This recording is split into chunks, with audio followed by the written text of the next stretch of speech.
Ici au Flambeau, si on apporte la parole de Dieu, si on a des discours orientés vers les Écritures, c'est qu'on croit que Jésus fait vraiment la différence. Il est vraiment l'espoir et vraiment qu'en lui est la vie. Alors c'est pour ça qu'on prend le temps chaque dimanche matin d'ouvrir la parole de Dieu et de le laisser nous instruire pour apprendre de lui.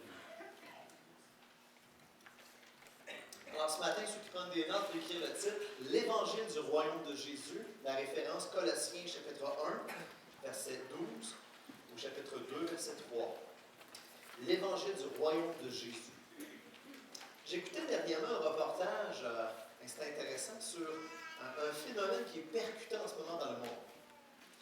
Et si je vous demandais, et la question ici ce matin, c'est pas de se péter les bretelles, en bon québécois, mais si je vous demandais quel est le mouvement spirituel ou religieux le plus en croissance dans le monde, vous répondriez peut-être l'islam.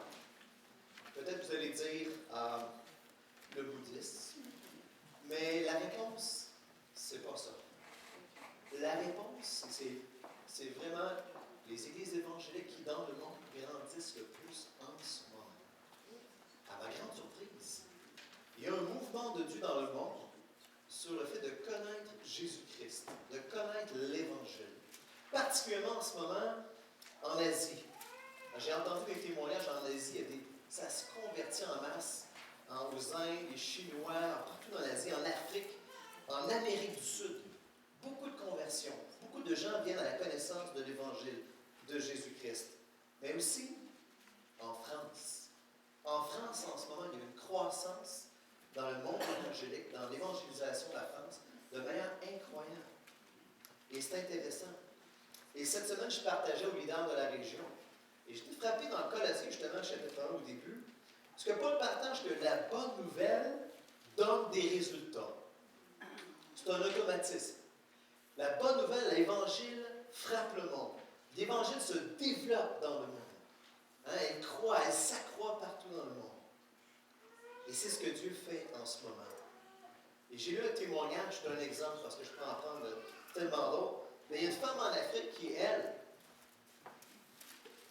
qui dans sa pratique, pratiquait l'homosexualité et qui encourageait au travers d'un magazine qui s'appelle Vénus, qui s'est convertie. Alors, c'est son témoignage. Et elle raconte ça, elle s'est convertie et elle a transformé son magazine, Vénus, pour emmener les femmes particulièrement à rentrer dans le placard à travers Jésus-Christ. Alors, ceux qui connaissent l'expression, à rentrer dans le placard en venant à Jésus-Christ. Et ça a un impact majeur en Afrique, son magazine. Alors, Dieu travaille dans le monde des choses percutantes qui se passent et c'est Jésus qui le fait. L'Évangile a un impact grandiose dans le monde. L'Évangile opère des changements incroyables dans la société, dans le monde entier présentement. Alors nous, on est peut-être, même si on est branchés sur tous les médias sociaux, alors lorsqu'on lit ce qui se passe, est-ce qu'on parle à des gens dans les cultures, on voit qu'il y a des transformations, des villes sont transformées, des sociétés des nations sont transformées. Au nord du Québec, vous savez, il y a énormément de gens qui se convertissent parmi les Inuits. Beaucoup des villages, des villes entières viennent à Jésus. Alors, quand tu rentres dans une ville que tout le monde est chrétien, tu m'en allais. J'ai hâte de voir ça ici. J'ai hâte de voir ça ici. À Granby, dans la région. Mais c'est un peu ironique en même temps, dans notre société québécoise. Qu'est-ce qu'il y en a du Québec? On est soumis à des changements extérieurs. Alors, je veux juste faire un topo des réalités pour partir ce matin. Il y a des changements extérieurs. On est incapable de faire des changements en profondeur. Tu vois, à la pompe, on est influencé par je ne sais pas qui nous fournit le gaz ici au Québec. Mais tu sais, ça fluctue, on est influencé par ça.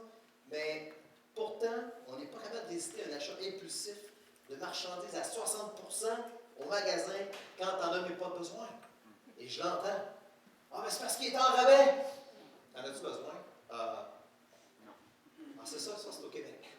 Vive le Québec. On subit des changements climatiques, mais on est même incapable de régler la température de nos relations avec nos compagnons de travail. On dévisse des têtes. Hein? Et cette expression-là, ça c'est au Québec. On vit dans un village planétaire où on est en contact avec des habitants de l'île Sumatra, on est en Océanie sur Skype, mais on ne parle même pas à notre voisin. Hier, sur Facebook, il y a quelqu'un de l'Inde qui like une photo. Je ne connais même pas. Alors, je ne sais pas où est-ce qu'il a pris mon nom. Quelqu'un m'expliquera ça. Je ne sais pas pourquoi lui m'a écrit, qui a cliqué ma photo sur... comment il a trouvé mon adresse? On est connecté avec partout dans le monde, mais on a de la difficulté à voir les voisins. Donc, une espèce d'ironie au Québec là-dessus. Mais encore une fois, il y a une chose qui est claire, très claire. Les plus grands changements mondiaux, malgré tout ce que vous pouvez penser qui se change dans le monde, tous les changements qui se produisent, les plus grands changements mondiaux sont produits à travers l'évangile du royaume de Jésus-Christ. C'est ce qui change le plus une société. Et ce matin, j'aimerais qu'on sorte d'ici à 11h et, je ne sais plus, en croyant que l'évangile de Jésus produit le plus grand impact dans ce monde et dans ton monde. Et c'est ce que j'aimerais que tu crois, de tout ton cœur. Alors ce matin, on va survoler les éléments clés de la bonne nouvelle, de l'Évangile, au travers de la lettre aux Colossiens. Donc, vous pouvez tourner au chapitre 1, dans Colossiens. Et on va essayer de vraiment de comprendre c'est quoi la glorieuse richesse. Parce que c'est ce que Paul dit. L'Évangile, la glorieuse richesse que renferme son plan pour nous. Il y a quelque chose de glorieux, il y a quelque chose d'extraordinaire, quelque chose de riche dans l'Évangile. Et ce matin, je vais commencer par l'aspect négatif. Voir l'obstacle majeur de la nation québécoise à la transformation. Pourquoi au Québec, on est une nation que je crois qu'on est vraiment différent. On est différent.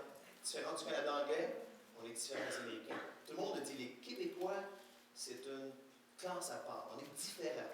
Et dans notre culture, il y a des choses différentes. Les bonnes choses dans la culture, les mauvaises choses dans la culture.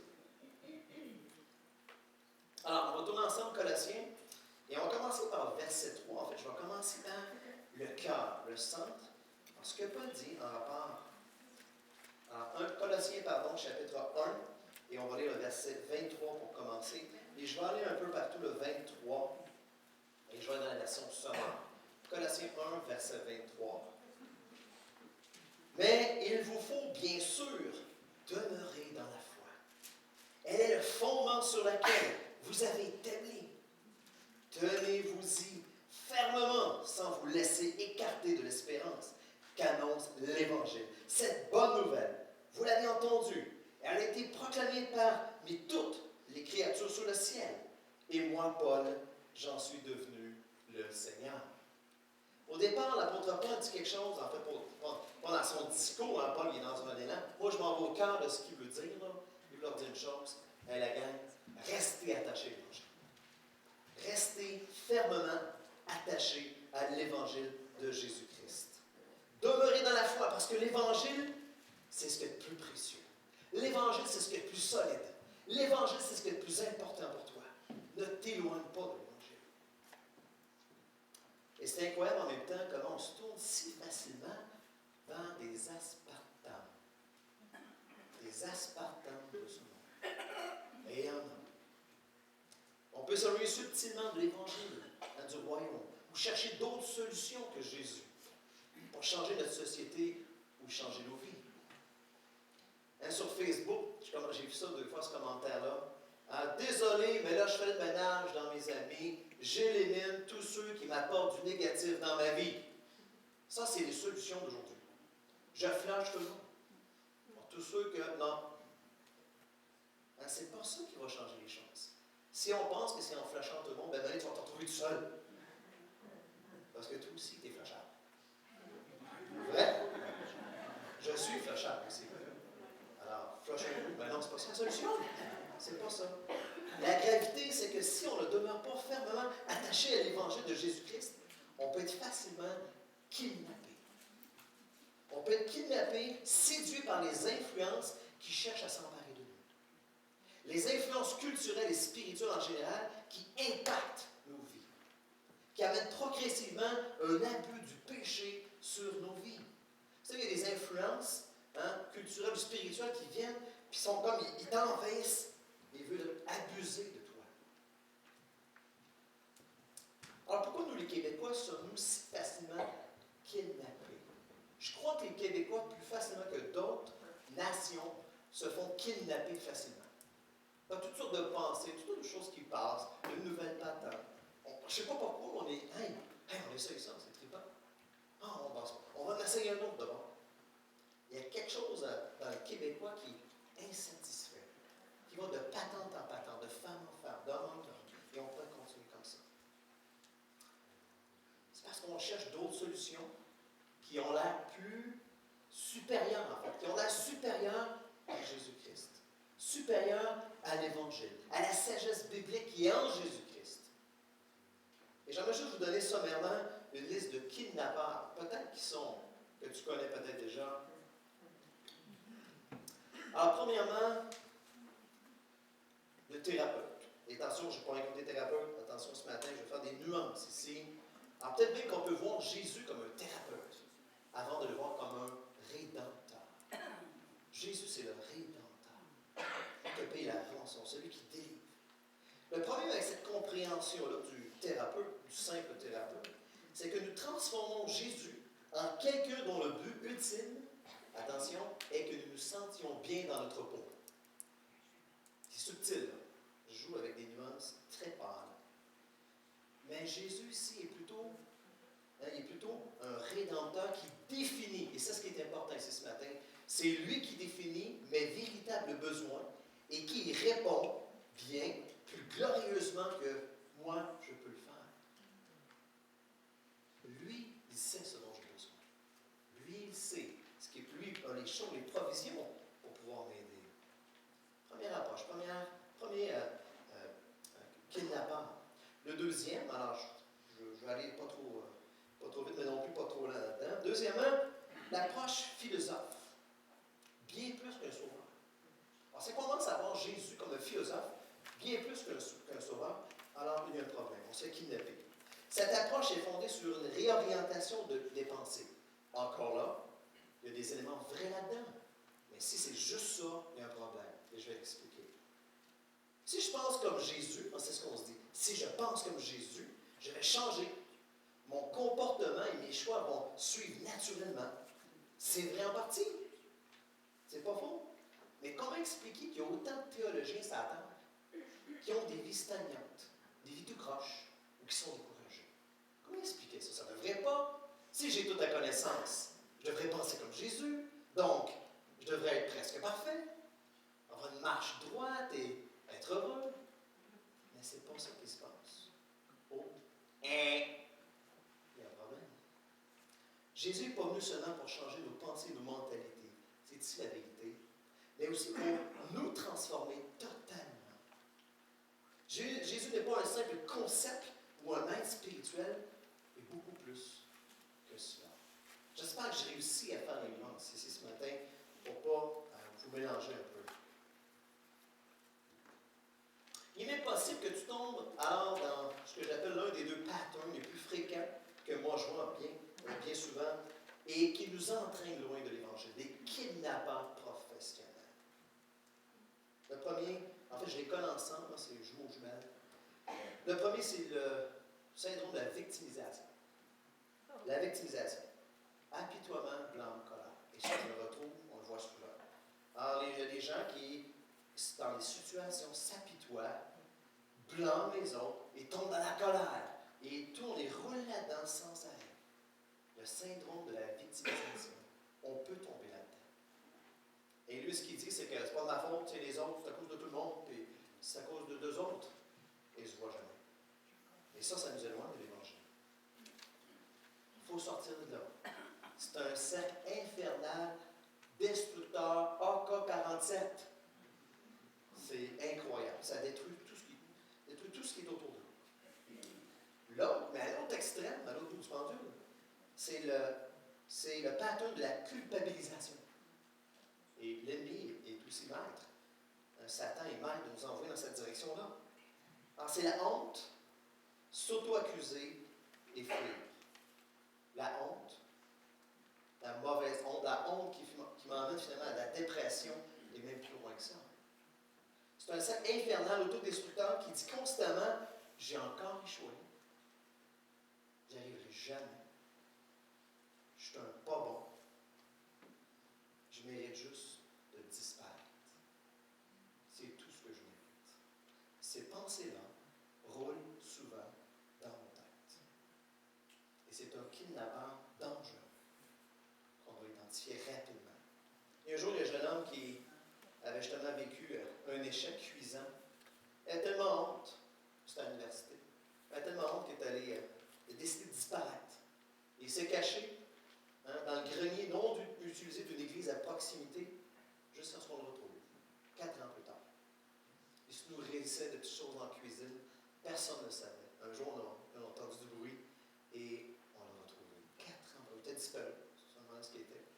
Un peu comme dans Seul au monde. On l'avait peut-être enterré, je ne sais pas. Mais cet étudiant honteux nous rappelle un peu nos vies. Souvent, nous aussi, on vit des situations d'échec comme ce jeune homme, et nous sommes profondément embarrassés au point où on aimerait se cacher, même disparaître. Surtout si c'est un acte pécheur. Un acte pécheur qui est répété et qu'on n'arrive pas à changer. Surtout ceux-là.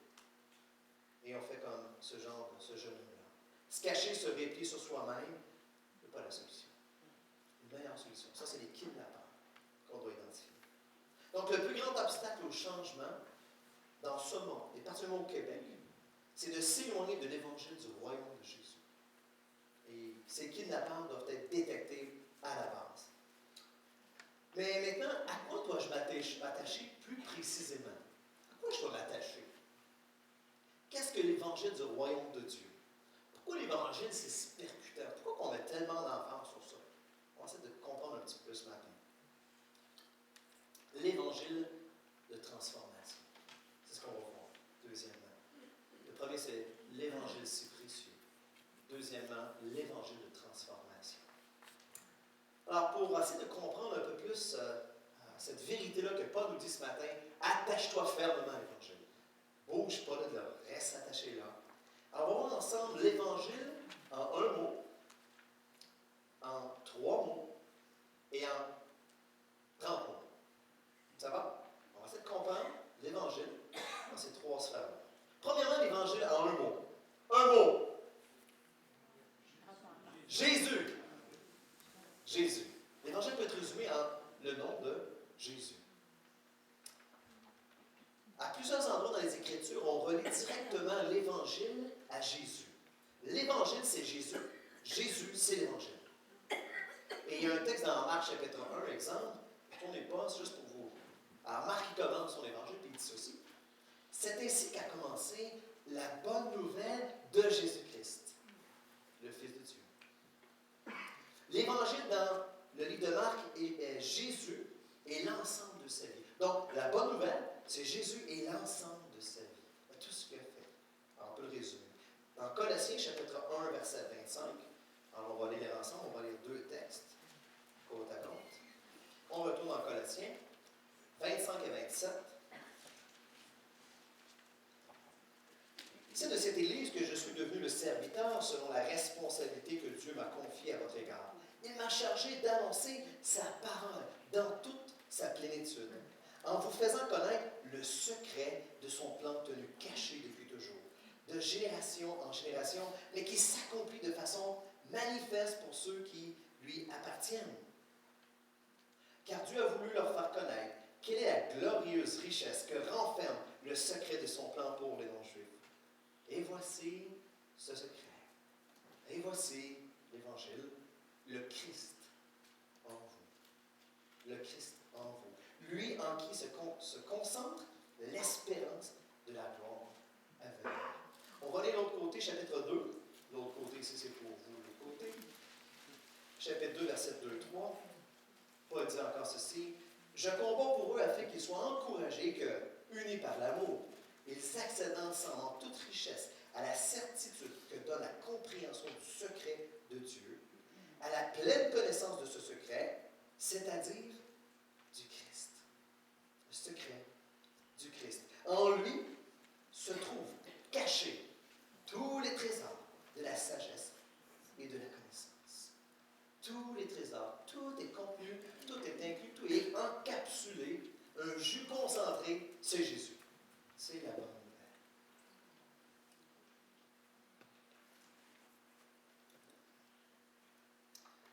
Paul ici, il mentionne ici qu'il a été chargé par Dieu pour exposer sa parole, la bonne nouvelle, dans toute sa portée, de faire connaître le secret de son plan. La plénitude de Dieu se trouve dans le Christ. Ça, c'est une vérité qui est mentionnée juste avant. La plénitude de Dieu, là, cherche à la pas ailleurs, elle est en Jésus. Mais il va un pas plus loin. Et ici, pas dans ce qu'on vient de lire. Il va dire que la plénitude de Dieu dans le Christ, et non seulement la plénitude est dans le Christ, mais en plus, est au milieu de vous. Est-ce que vous réalisez? Christ est là au milieu de vous. Le royaume est ici au milieu de vous. Donc, on pourrait dire ceci. Le secret gardé depuis longtemps, qui est la bonne nouvelle, c'est que Jésus lui-même est au milieu de vous. Ici, dans le contexte, il y a les païens, il y a tout cet élément-là réalisé. Tu sais, nous autres, les Juifs, on avait la loi, on avait l'arche, on avait les alliances, on avait tout ça. Mais vous autres, vous n'avez rien réalisé aujourd'hui. Vous avez tout en Jésus qui est au milieu de vous.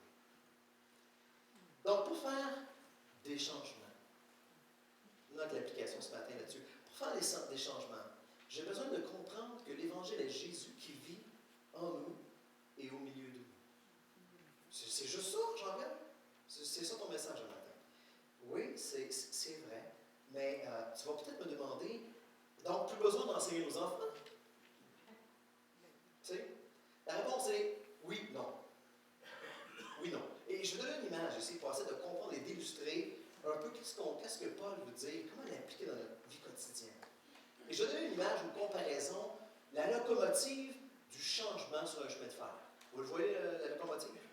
Voyez-vous les deux rails? Oui. Moi, je les vois. Non, non. Alors, vous imaginez ça dans votre tête. Alors, vous voyez ça. Il y a un des rails, on va dire le premier, c'est le rail de l'instruction. Alors, je vais faire encore là de l'explication des nuances. Hein, on instruit nos enfants, ici à l'Église, on décourage le mal, on veut encourager le bien, on apprend la bienséance, arriver à l'heure, respecter les aînés, le service, l'altruisme, on apprend ça à nos enfants, on veut vivre ça, on apprend ça dans notre quotidien, au travail, on a des formations pour toutes sortes de choses mieux, et ça c'est bien. Mais ces éléments-là ne font pas des changements durables et profonds dans nous. Mais le rail est important, le rail de l'instruction. Mais à côté, ça prend le rail de l'Évangile. Ce que je veux vous expliquer un matin, c'est ça prend les deux. Et si je mets le rail de l'Évangile dans l'équation, dans l'instruction que je donne, amener l'Évangile, est-ce que Jésus a fait pour toi et ce qu'il peut faire maintenant pour toi? C'est simplement ça, dans le quotidien. Vois-tu comment nous sommes incapables? Jésus peut le faire pour toi en transformant ton cœur. Et j'aimerais vous illustrer ce que j'ai vécu cette semaine. Et je vais essayer d'être bref, mais je vous révèle quelque chose de ma famille, mais je n'ai pas trop de détails. Mais je rentre dans la maison, puis j'ai un trou d'une porte.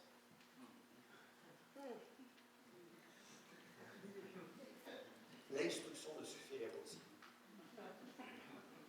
La colère monte. Qui est le coupable? Un regard oblique. Alors, et je me suis dit, non, je vais mettre en pratique la parole de Dieu. Comment je peux emmener l'Évangile dans cette situation-là? C'est facile de frapper tout ce qui bouge, d'être en colère. Vous allez me payer ça, menacer. Sinon, OK. Alors, ça n'a pas été long, Jésus, c'était le coupable. Et le coupable disait une affaire qui est absolument absurde, comme explication. Je regardais, mon homme ne paye pas une cruche. Je ne sais pas ce qui est arrivé. Et finalement, ce garçon-là, donc, il était la fortune, l'autre était dans le cercle de l'apitoiement en colère. Bon, je le vois très bien. Bon, on va laisser penser, il y a une coupe d'heure. Et le lendemain matin, je priais, Seigneur, OK, comment on va traiter ça? J'en ai l'Évangile dans le cœur de mon enfant. Alors, si on travaille juste sur l'instruction, l'extérieur, ça ne t'offre pas, ça n'a pas d'impact. Alors, je suis allé le voir, je lui ai dit, écoute, mon fils, ça fait des semaines que je vois que tu as de la difficulté à maîtriser ta colère. Et ça fait plusieurs fois que je l'avertis. Je vais en parler. Mais là, vois-tu ce que tu es rendu? Est-ce que tu vois le ravage de la colère dans ton cœur? Comment la manière tu mais juste faire un topo de la situation. Et simplement, j'ai voulu l'emmener à réaliser que Jésus était prêt à l'aider. Jésus était mort à la croix et qu'il voulait le délivrer de cette colère-là. Et qu'il avait besoin de venir à lui. J'ai dit, papa, je ne t'ai pas crié après. Et je ne vais pas te battre avec un par-quatre. Je ne veux pas, non. Je t'aime. Je montre de l'amour. C'est très pratique, là, quotidien. C'est ça l'Évangile, hein? C'est dans le quotidien. Et on s'est laissé. Je n'ai pas pris à la gorge, puis tu vas me le dire que c'est toi. Non. Il est venu me revoir. Il dit, papa, il dit, c'est moi. Puis tu as raison. C'était pas comme ça, c'est comme ça que je l'ai fait. Je le savais. C'était évident. Et j'ai vu une transformation dans son cœur. Le lendemain matin, on fait mon culte. Ça faisait des mois que je ne le voyais pas ouvrir sa Bible. Il est venu me voir et dit, papa, je peux-tu faire mon culte avec toi? Faire son culte avec, ça veut dire prendre un temps avec le Seigneur en ouvrant la Bible, puis en prenant un temps pour rencontrer Dieu. Il venait à côté de moi et on a parlé ensemble. Et on a lu, on a prié ensemble. Hier soir, il y a un otite aigu. Il m'a dit, ça fait longtemps que c'est arrivé, papa, on peut-tu prier Jésus? Il avait mal, une otite. C'était vraiment douloureux, il criait. Je disais, OK, on a prié ensemble. Ça, c'est l'Évangile qui fait ça dans le cœur. On a prié. Par la suite, on a trouvé une solution. C'est bouché, on s'est rendu compte que les muqueuses, finalement, on a pris de l'eau salinée, puis on a tout évacué. Ça a été terminé. Le matin, c'est levé. Il est venu me rejoindre. On a prié ensemble. On a remercié le Seigneur Jésus. Voyez-vous, c'est ça, c'est le rêve de l'Évangile dans le cœur. C'est ça qui a besoin d'être transformé. Et c'est ça que la vie de Jésus fait dans les cœurs. Gloire à Dieu, c'est son œuvre, c'est lui qui le fait.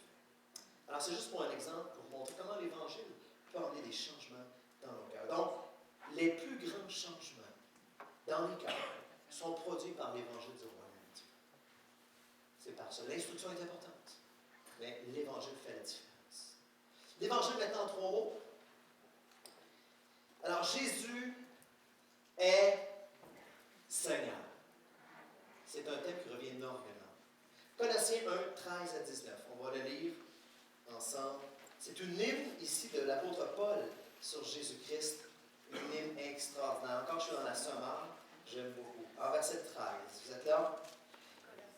Colossiens 1, verset 13. Colossiens 1, verset 13. Il nous a arrachés au pouvoir des ténèbres. Il nous a fait passer dans le royaume de son Fils bien-aimé. Étant unis à lui, nous sommes délivrés car nous avons reçu le pardon des péchés. Car le Fils, il est l'image du Dieu que nul ne peut voir. Il est le premier-né de toute la création. Car c'est en lui qu'ont été créées toutes choses, dans les cieux comme sur la terre, les visibles et les invisibles, les trônes et les seigneuries, les autorités et les puissances. Oui, et par lui et pour lui, tout a été créé. Il est lui-même, bien avant toute chose, et tout subsiste en lui. Il est lui-même la tête de son corps, qui est l'Église. Car le Fils est le commencement, le premier-né de tous ceux qui sont morts, afin qu'en toute chose, il est le premier rang. Car c'est en lui que Dieu a désiré que toute plénitude ait sa demeure. Et c'est par lui qu'il a voulu réconcilier avec lui-même l'univers tout entier, ce qui est sur la terre, ce qui est au ciel, et en instaurant la paix par le sang, ce qu'on a chanté ce matin, par le sang que son Fils a versé à la croix. Jésus est Seigneur. Et on pourrait tourner dans d'autres références dans les Écritures qui mettent en face, je vous en cite 1, Philippiens 2, 11, et que toute langue reconnaisse que Jésus est le Seigneur. Il est le Seigneur, à la gloire du Père. Mais il se peut qu'il y ait ici une nuance entre Seigneur et assistant. Et ce matin, je vais encore faire une petite nuance. Seigneur et assistant. Il y a un homme qui s'appelle Timothée Keller, qui est un théologien, qui est un pasteur à Manhattan, New York, et qui a une église là-bas. Et lui, il raconte, moi je ne savais pas son histoire, mais la transformation dans sa vie. Quand est-ce que le déclic s'est fait? 1970. Combien de vous étaient vivants à ce moment-là? Vous avez tous les cheveux. Non? OK. Des produits. En 70, on parlera après. En 70, il y a un enseignant chrétien qui avait changé sa vie au travers d'une simple illustration. L'illustration est bonne et je vais faire un petit peu plus rapidement. L'enseignant dit: assumons que la distance entre la Terre et le Soleil est de 92 millions de milles. Et c'est le cas, 92 millions. Mais si elle était réduite à une feuille de papier, okay? Donc j'ai dans ma main une feuille de papier, ça équivaut à 92 millions de milles. Et si cela serait le cas, la distance entre la Terre et l'étoile la plus près serait alors l'équivalent d'une pile de feuilles de papier de 70 kilos. 70 kilos, la distance. On fait des comparaisons ici. Et le diamètre, c'est lorsqu'on passe au centre d'un cercle, dans les deux rayons, R2, que je me c'est loin. Le diamètre. J'étais un mécanicien du bâtiment. Et le diamètre de la galaxie serait équivalent à une pile de papier de 310 000 de haut. Et ça, on parle de distance. Alors, le professeur de Canard a ajouté ceci. La galaxie est comme un grain de sable dans l'univers. Il dit, vous voyez ceci? Jésus tient l'univers ensemble par la puissance de sa parole. Et à la fin, le professeur lui a demandé, maintenant, et la question est, est-ce cette sorte de personne que vous demandez dans votre vie pour être votre assistant? Si Jésus est ce Seigneur, ayant cette puissance infinie, pourquoi voulons-nous donc, avec notre grande faiblesse, diriger le spectacle de nos vies? Il peut le faire beaucoup mieux que nous. Alors ici, c'est pour dire, wow, s'il est Seigneur et s'il tient une main dans ses mains, il est vraiment mieux placé que moi pour diriger ma vie. Il est vraiment en meilleure position. Et il est possible qu'on finisse par croire que Jésus existe seulement pour être notre assistant. Être un disciple de Jésus, c'est pas comme si Christ existait pour nous suivre. Viens-t'en, Jésus, là. Viens-t'en. Viens m'aider, là. Je l'appelle T, non, c'est pas juste ça. Il y a ça, Jésus est prêt à nous aider. Mais cela devient une sorte de religion intéressée. En fait, on a des profits de ça. Qui fait de Jésus un produit. C'est égal. On fait de Jésus un produit de plus qui m'aide à donner vie à mes rêves. Jésus n'est pas ça. Lorsque Jésus a appelé ses disciples à le suivre, il voulait dire ceci. Je suis le Seigneur qui désire guider ta vie. Et pour eux, cela voulait dire Seigneur. Et ça, c'est bon. Jésus, tu es le seul qui peut me dire comment je dois vivre. Tu es le seul Jésus qui peut me diriger. Et tu peux te demander comment est-ce que Jésus peut me dire comment je dois vivre. Et je n'ai pas le temps de développer ce matin sur ce point-là, mais j'aime Jean 10 et je reviens souvent ainsi sur ce texte-là. Jésus fait entendre sa voix à ses brebis. Jésus parle. Jésus parle à travers sa parole. Jésus fait entendre sa voix dans nos cœurs et nous invite à le suivre. Nous invite à obéir. Expérimenter la voix de Jésus, c'est la vie chrétienne. C'est d'être près de lui. C'est d'entendre sa voix. Et peut-être tu dis, boy, c'est impossible. Moi, je lui lance un défi ce matin. À chaque matin, tu te lèves. Avant d'aller au gym, avant d'aller. Seigneur, je renonce à mes plans aujourd'hui. Je renonce à mes plans. C'est toi le Seigneur. Je choisis de te faire confiance en ce que tu vas me parler et me guider aujourd'hui. Et il y a plusieurs témoignages que j'ai lus sur ça, sur ces gens-là qui, dès le matin, abandonnent leur plan et disent Seigneur, aujourd'hui, tu vas me faire voir des choses extraordinaires, Seigneur. Aujourd'hui, tu vas faire des choses extraordinaires dans ma vie, à travers ma vie. Et le soir, tu sais ce qu'ils font? Ils s'appliquent à penser à leur journée, qu'est-ce que Dieu leur a montré, puis comment, qu'est-ce que Dieu a fait dans leur vie. Et ces gens-là vivent Christ dans leur vie. Et ils sont transformés. Alors, devenons des ultimate disciples. Des Jean Pascal. Non, pas ça. Des ultimate disciples qui capturent et expérimentent Jésus dans leur quotidien. Donc, les plus grands changements dans ce monde sont produits par quoi? Par l'Évangile qui anime les disciples de Jésus. Alors, ce matin, en vérité, vis ton identité de Jésus. Être un agent de transformation dans le monde, qui vont inspirer les autres, qui vont impacter les autres. Et j'avais une histoire que j'avais aimé raconter, une de mes expériences dernièrement. Je dis, Seigneur, c'est incroyable ce que tu peux faire. Et je crois vraiment que lorsque je me place en position, je dis, Seigneur, je vais entendre ta voix. Tu es le Seigneur. Vas-y, guide-moi. Wow! Il y a des choses extraordinaires que Dieu fait. L'Évangile en 30 mots, je le fais en capsule. Et vous l'aurez par papier, ceux qui reçoivent le courriel. En 30 mots, vous êtes prêts? Je vous le dis. L'Évangile est la bonne nouvelle que Dieu est venu vers nous en Jésus-Christ pour 4 choses. Nous montrer son amour, nous sauver du péché, instaurer son royaume et rabattre la religion. Ça, c'est l'Évangile. Montrer son amour. L'amour de Dieu dans nos vies transforme nos vies.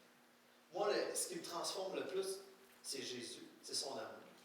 Et je suis capable de dire, lorsque je suis avec quelqu'un ou un groupe de personnes qui m'aiment énormément et qui me dit des choses pas correctes dans ma vie, je me sens aimé. Qu'est-ce qui se passe? Je suis sensible. Je suis sensible parce que je me sens aimé. L'amour de Dieu surpasse l'amour d'un homme, d'une femme. L'amour de Dieu transforme. Et dans Colossiens 1,19, lorsqu'on a dit tantôt que toute la plénitude de Dieu a été manifestée en Jésus, ça veut dire qu'en Christ réside la somme totale des attributs divins révélés à l'humanité. Tous les attributs de Dieu sont en Jésus-Christ. L'amour est là, est exprimé, mais en exerçant sa justice. Vous voyez, c'est possible. Je n'ai pas le temps d'élaborer là-dessus, ce sera un autre message plus tard. C'est possible d'aimer et d'exercer la justice. On verra ça plus loin une autre fois. Mais c'est réellement possible. On peut nous-mêmes apprendre à faire ça. Nous sauver du péché. Dans Colossiens, notre texte d'aujourd'hui, 1, 12 à 14, et je paraphrase ici. C'est en Jésus que Dieu arrache le pécheur au pouvoir des ténèbres et qui le pardonne. Il est venu pour nous sauver. Colossiens 1, 22 à 21 à 22, on l'a lu tantôt. Ce que je remarque ici dans les Écritures, en fait, c'est l'ensemble des Écritures. Tout pointe pour nous montrer combien on est perdu et combien on est incapable. Toutes les Écritures pointent là. Combien on est rebelle, combien on est égaré, mais en même temps, combien Jésus sauve. Tout est là. Tout est dans les Écritures. Qu'au travers de sa mort à la croix, il sauve de la corruption, de la condamnation, de la pénalité du péché et nous réconcilie avec Dieu. Jésus est venu pour instaurer son royaume. Colossiens 1, 12, 13. C'est-à-dire qu'il délivre le croyant pour le transporter dans le royaume du Fils de son amour, son Fils bien-aimé, pour jouir de l'héritage qu'il réserve à ses enfants dans le royaume de Dieu. Jésus est venu pour instaurer son règne. Le royaume du Fils. Ça parle d'un roi, ça parle d'un nouveau pays, ça parle de richesse. Et ça, c'est pas demain matin ou quand je vais être devant lui. C'est aujourd'hui. Le royaume est au milieu de nous. Jésus le fait. Et finalement, rabattre la religion. Colossiens 1, 12. Juste pour encore illustrer, on le rappelle dans d'autres textes ce matin, mais je peux passer plus rapidement. Colossiens 12, on est citoyens du royaume, c'est pas une religion. C'est loin d'être une religion. On apprend en fait, l'Évangile nous apprend à cesser d'être des personnes religieuses ou des super bonnes personnes performantes qui ne mangent rien. L'Évangile nous démontre justement, je suis incapable, Jésus est capable. Alors j'ai beaucoup aimé l'illustration de Jean-Pierre ce matin, avec son rêve de train. Non, on était ses trains un matin. Et c'est exactement ça l'Évangile. Ça nous dépouille de la religion, ça nous enlève cette idée-là. Donc, Paul nous dit de ne pas s'éloigner, et je termine avec ça, pas s'éloigner de l'Évangile. Parce que les plus grands changements dans ce monde sont produits par l'Évangile du royaume de Jésus-Christ. Et j'ai une petite illustration que j'ai bien aimée, qui m'a aidé à comprendre. Si vous n'avez rien compris ce matin, tout ce que j'ai dit, c'est pas grave. J'ai une bonne illustration pour expliquer tout ce que je voulais dire ce matin. Je trouve qu'elle est plus claire que tout ce que j'ai dit. Vous connaissez peut-être les feuilles. Vous savez, c'est quoi les feuilles d'un chêne? C'est quoi la particularité d'un chêne? Oui, c'est un qui savent? Quoi un chêne? C'est fort. Mais le chêne, c'est un des rares arbres qui garde ses feuilles. Un feuillu qui garde ses feuilles durant l'hiver. Et vous savez, l'hiver, on voit les feuilles sont gelées, sont séchées longtemps, tandis que les érables et les autres feuillus sont dépouillés. Même l'hiver, les vents forts, la pluie du printemps n'arrive pas du tout à déloger ces feuilles-là. Mais lorsque le printemps arrive, et c'est là que le miracle de l'Évangile, le miracle ici dans la nature que Dieu a créé, il se passe quelque chose de merveilleux. Les bourgeons des branches poussent. Elles poussent. Et les restes séchés de la saison précédente tombent. Une nouvelle vie remplace la vieille. Donc, on veut des changements dans nos vies. Amen. Avant que ça soit déjà arrivé. Mais je ne sais pas vraiment encore. Si on veut des changements, c'est la vie de l'Évangile, du royaume de Jésus, dans mon vie, dans mon cœur, dans ma famille, dans mon Église, dans ma nation, les Québécois, va parvenir à éliminer les vieilles feuilles mortes de nos habitudes pécheresses et qui va transformer notre nation. L'Évangile transforme plus que toute autre chose. Le crois-tu ce matin? Le crois-tu? On va commencer l'école de l'Évangile cet automne. On veut donner le ton en début d'année. On s'en va vers là. Le ministère pour la famille, on a une réunion ce soir. On veut que ce soit l'Évangile de Jésus-Christ qui transforme les couples, les familles, l'éducation des enfants, les grands-parents. On veut que ce soit l'Évangile qui le fasse. On va avoir d'instructions. L'horaire de l'instruction va être là dans tout ça. Mais l'Évangile va être là. On veut que l'Évangile soit Christ qui fasse la différence. Alors, prions. Seigneur, ce matin, on n'est pas celui qui vient nous piétiner, qui vient nous montrer comment on est des pourris, Seigneur, mais est-ce qu'on n'a pas de valeur pour toi? Au contraire, tu mets en valeur notre incapacité, Seigneur. Tu mets en valeur ce qu'on n'est pas capable, ce qu'on n'arrive pas à atteindre, qu'on n'arrive pas à toucher, Seigneur. Mais tu as donné Jésus, au Père, tu as donné Christ, pour nous montrer, pour le faire pour nous. Ce matin, Seigneur, on voudrait que, oui, nos vies deviennent des vies transformées, Seigneur, pour ta gloire. Seigneur, nous voulons que l'Évangile de Jésus-Christ fasse une différence dans nos vies. Aide-nous à saisir, Seigneur, la portée de tout cela. Dans les petits groupes cette semaine, dans les groupes maison, vraiment qu'on s'attache vraiment à